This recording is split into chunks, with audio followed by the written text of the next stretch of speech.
जय हिंद दोस्तों इस वीडियो में आपको बताने वाला हूं रक्षा अनुसंधान एवं विकास संगठन यानी कि DRDO scholarship scheme for girls 2020 online form के बारे में कि कैसे आपको ये फॉर्म फिलअप करना है। तो आप इस वीडियो को देखते रहिए, मैं आपको इसके बारे में पूरी जानकारी देने वाला हूं जिससे कि आप इस फॉर्म को भर पाओगे। तो चलिए दोस्तों शुरू करते हैं। दोस्तों यहाँ पर पहले आप इसके एलिजिबिलिटी क्राइटेरिया के बारे में जान लीजिए, यानी कि कौन लोग इसमें पूरी तरीके से एलिजिबल हो पाएंगे अप्लाई करने के लिए।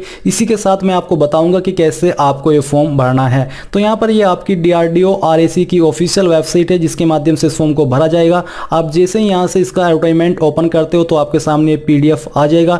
इसमें जो आपकी इस फॉर्म को भरने की डेट है उसके अंदर सुधार किया गया है। पहले ये डेट 19 जुलाई 2020 से लेकर 30 सितंबर 2020 थी, बट बाद में ये 15 अगस्त 2020 से लेकर 15 नवंबर 2020 कर दी गई है। यानी कि आपके पास काफ़ी सारा टाइम है इस फॉर्म को भरने के लिए या फिर इस स्कॉलरशिप के लिए अप्लाई करने के लिए। अब यहाँ पर इसकी जो एलिजिबिलिटी है उसके बारे में देख लीजिए।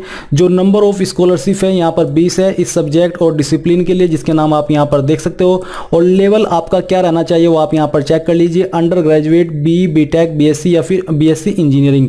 फिर है अमाउंट ऑफ स्कॉलरशिप, तो आपको यहाँ पर जो स्कॉलरशिप का मैक्सिमम अमाउंट मिलेगा वो आपका 1,20,000 प्रति ईयर या फिर annual fees whichever is less for a maximum period of 4 years ही आपको मिलने वाला है।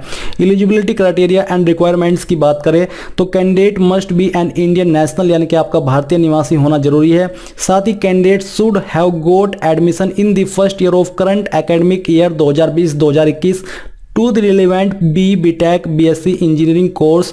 तीसरा है यहाँ पर candidate should have cleared JEE main या फिर candidate should have a valid JEE main score, ये आपके पास होना चाहिए। फिर जिसके लिए आपको 10 स्कॉलरशिप मिलेगी, यानी कि 10 गर्ल्स को मिलेगी जितने भी अप्लाई करेंगे। उसमें जो आपके डिसिप्लिन और सब्जेक्ट है वो यहाँ पर देख लीजिए। और लेवल आपका post graduate, ME, MTech, MSc engineering होना चाहिए। इसमें आपको रुपये 15,500 पर मंथ सब्जेक्ट टू, और यहाँ पर 1,86,000 per year for a maximum period of 2 years ये आपको मिलेगी।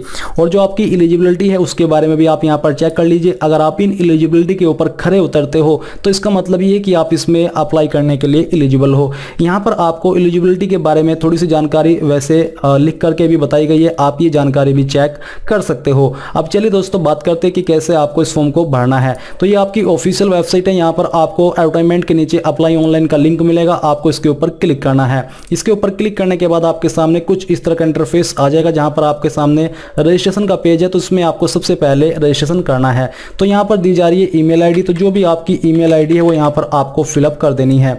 ये फिलअप करने के बाद आप यहां पर नीचे देखोगे मोबाइल नंबर, तो आपको अपना वैलिड मोबाइल नंबर यहां पर एंटर करना है। और फिर यहां पर आपको एक रैंडम पासवर्ड चूज कर लेना है जिसकी लेंथ 8 से 15 कैरेक्टर के बीच होनी चाहिए।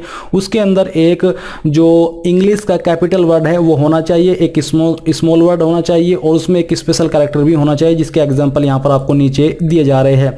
तो जो भी पासवर्ड आपने ऊपर भरा है उसको दोबारा से डाल करके यहां पर कंफर्म कर लेना है। फिर यहां पर आपको जो कैप्चा कोड ये इस तरफ आपको दिखाई दे रहा है, ये आपको फिलअप करना है। और यहां पर क्लिक करने के बाद आपको ये सब जानकारी कंफर्म करनी है, क्योंकि इन जानकारी को आप बाद में एडिट नहीं कर पाओगे। और श्योर होकर के यहां पर रजिस्टर के ऊपर क्लिक कर देना है। रजिस्टर के ऊपर क्लिक करने के बाद आप यहां पर देखोगे यू आर रजिस्टर्ड सक्सेसफुली। यहां पर आपकी ईमेल आईडी या फिर लॉगिन आईडी दी जा रही है, जो मोबाइल नंबर आपने यहाँ पर फिलअप किया होगा वो आपको देखने को मिलेगा। साथ ही नीचे दिया जा रहा है क्लिक हेयर टू लॉगिन, तो आपको इसके ऊपर क्लिक करना है। इसके ऊपर क्लिक करने के बाद आपके सामने यहाँ पर लॉगिन का पेज आ जाएगा। आपको अपनी ईमेल आईडी यहाँ पर फिलअप करनी है और जो पासवर्ड अभी आपने चूज किया था वो पासवर्ड आपको यहाँ पर एंटर करना है। और जो कैप्चा कोड यहाँ पर नीचे दिया जा रहा है कैप्चा कोड आपको फिलअप करना है। और फिलअप करने के बाद यहाँ पर आपको लॉगिन के ऊपर क्लिक कर देना है। इसके ऊपर क्लिक करने के बाद यहाँ पर दोस्तों आपके सामने पर्सनल डिटेल्स आ जाएगी। तो सबसे पहले यहाँ पर दिया जा रहा है आइटम नंबर, तो आपको सिलेक्ट के ऊपर क्लिक करके चूज करना है कि आप अंडर ग्रेजुएट स्कॉलरशिप के लिए अप्लाई करना चाहते हो या फिर पोस्ट ग्रेजुएट। तो हम यहाँ से अंडर ग्रेजुएट सिलेक्ट कर लेते हैं। फिर स्कॉलरशिप लेवल यहाँ पर ऑटोमेटिकली आ जाएगा।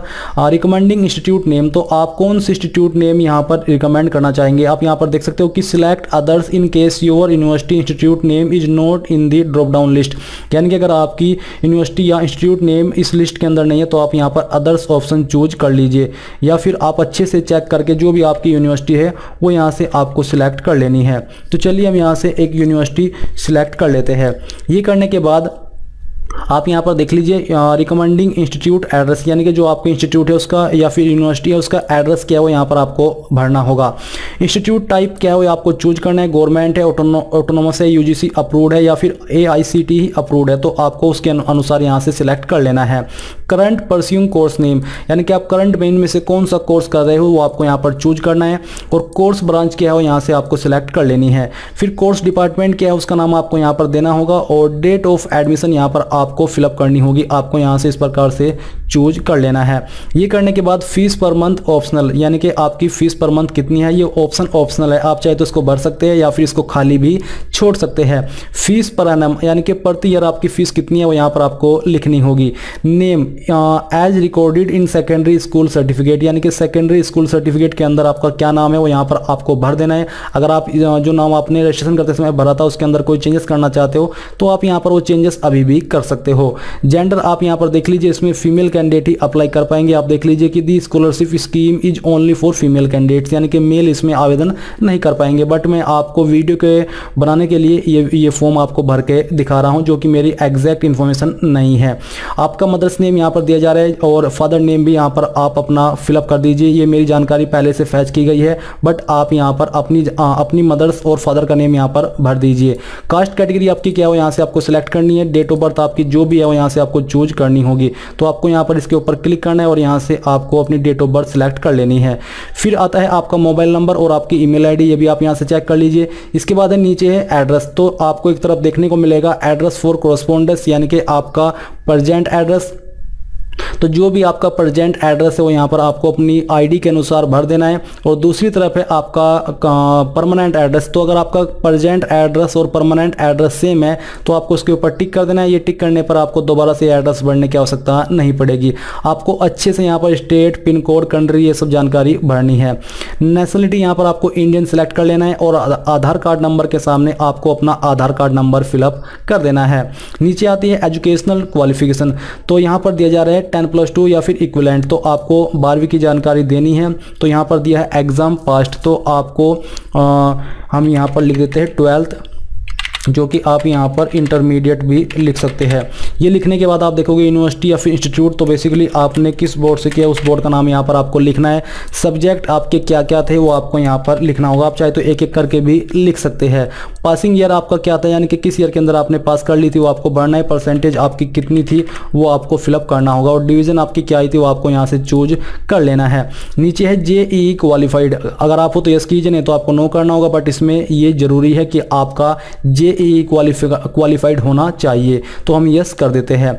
फिर आता है JEE ईयर, यानी कि आपने किस ईयर के अंदर JEE क्लियर किया है। तो जैसा कि आप जानते हो कि अभी JEE का एग्जाम हुए नहीं है, 2020 के होने वाले, तो आपको यहाँ पर ईयर चूज करना है और JEE एप्लीकेशन नंबर या फिर रोल नंबर यहाँ पर डालना है। JEE स्कोर यहाँ पर आपको भरना है और ऑल इंडिया रैंक आपकी कितनी थी वो यहाँ पर आपको भरनी होगी। Are you currently or have you ever been charged with or subject to disciplinary action for, तो बेसिकली आपके ऊपर क्या कोई गलत व्यवहार का आरोप लगा है, बेसिकली ये आपसे यहाँ पर पूछा जा रहा है, तो आपको यस और नो में आंसर दे देना है। तो चलिए हम यहाँ पर नो कर देते हैं।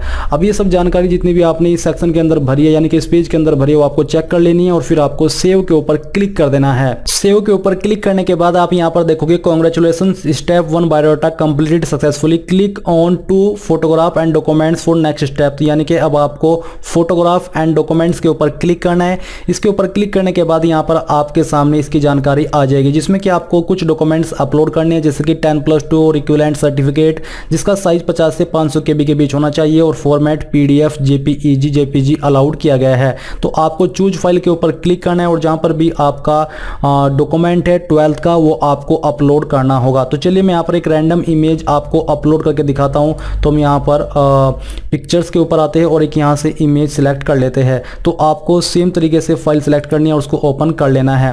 फिर यहाँ पर दोस्तों आप देखोगे JEE मेन स्कोर कार्ड, तो यहाँ पर आपको उसका सर्टिफिकेट अपलोड करना है। एज प्रूफ सर्टिफिकेट आपको अपलोड करना है, जिसमें कि आप अगर आपके पास बोर्न सर्टिफिकेट है यानी कि जन्म प्रमाण पत्र है वो भी अपलोड कर सकते हैं, या फिर 10th की मार्कशीट भी अपलोड कर सकते हैं। आधार कार्ड आपको यहाँ पर अपलोड करना है। एडमिशन प्रूफ की जो आपके पास सर्टिफिकेट है, जो भी आपके पास प्रूफ है वो आपको अपलोड करना है। एनुअल फी प्रूफ आपको यहाँ पर अपलोड करना होगा। Certificate from the guarantee institute ये आपको अपलोड करना है, और इसका जो फॉर्मेट है वो यहाँ पर दिया जा रहा है। जैसे आप एज पर अटैच्ड के ऊपर क्लिक करोगे तो ये आपके सामने आ जाएगा। यहाँ पर आपको जानकारी भरनी है, जैसे कि आपका नाम, यहाँ पर आपको सिग्नेचर कराने हैं, सिग्नेचर विद सील और डेट आपको लिखनी है, और इसको स्कैन करने के बाद आपको यहाँ पर अपलोड करना होगा। फिर दोस्तों आपको अपना फोटो अपलोड करना है। इसका साइज 5 से 30 KB के बीच होना चाहिए, और फॉर्मेट क्या होना चाहिए वो भी आपको बोला जा रहा है। सिग्नेचर आपको यहाँ पर अपलोड करना है, यानी कि फोटो एंड सिग्नेचर आपको अपलोड कर देने हैं। तो ये सभी डॉक्यूमेंट अपलोड करने के बाद आपको नीचे सेव के ऊपर क्लिक करना होगा। सेव के ऊपर क्लिक करने के बाद आप देखोगे congratulations, step 2 photograph and document successfully completed. अब आपको यहाँ पर लॉग के ऊपर क्लिक करना होगा, यानी कि आपको जानकारी चेक करनी है और फिर आपको लॉग के ऊपर क्लिक करना है। इसके ऊपर क्लिक करने के बाद जो यहाँ पर डिक्लेरेशन दिया जा रहा है, आपको इसके नीचे आई एग्री के सामने राइट टिक करना है, और जैसे आप लॉग एप्लीकेशन के ऊपर क्लिक कर दोगे तो इसके बाद आप इसमें कोई भी चेंजेस नहीं कर पाओगे। तो एक बार फिर से आप यहाँ पर फोटोग्राफ एंड अपलोड्स के ऊपर जाकर के पर्सनल डिटेल्स के ऊपर जाकर के सभी जानकारी कंफर्म कर लीजिए, ताकि आपको ये ना रहे कि हाँ मेरे से कोई गलती हो गई है। तो पूरी तरीके से श्योर होकर के आपको लॉग एप्लीकेशन के ऊपर क्लिक करना है, और यहाँ से आर यू श्योर पर आपको ओके कर देना है।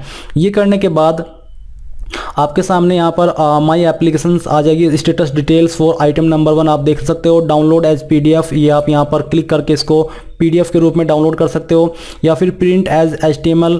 और इस प्रकार से आप देख लीजिए आपका जो फॉर्म है वो कम्प्लीटली सबमिट हो चुका है। तो चलिए हम यहाँ से PDF ओपन करते हैं, और PDF ओपन करने के बाद आपके सामने यहाँ पर आपके फॉर्म का प्रिंट आ जाएगा। ये देख लीजिए आपके सामने आपके फॉर्म का प्रिंट आ चुका है। ये आपका फॉर्म कम्प्लीटली फिलअप हो चुका है। इस प्रकार से दोस्तों आप DRDO स्कॉलरशिप ऑनलाइन फॉर्म 2020 को भर पाओगे। आई होप ये जो प्रोसेस है और ये जानकारी वो आपको पसंद आई होगी। और अभी मुझे पता है कि JEE मेन के एग्जाम नहीं हुए तो आप इसमें अप्लाई नहीं कर पाओगे, बट मैंने वीडियो बना दी है। जब भी आपके एग्जाम हो जाए और आपको इसमें अप्लाई करने का मौका मिले तो आप ये वीडियो वॉच करके अप्लाई कर सकते हैं।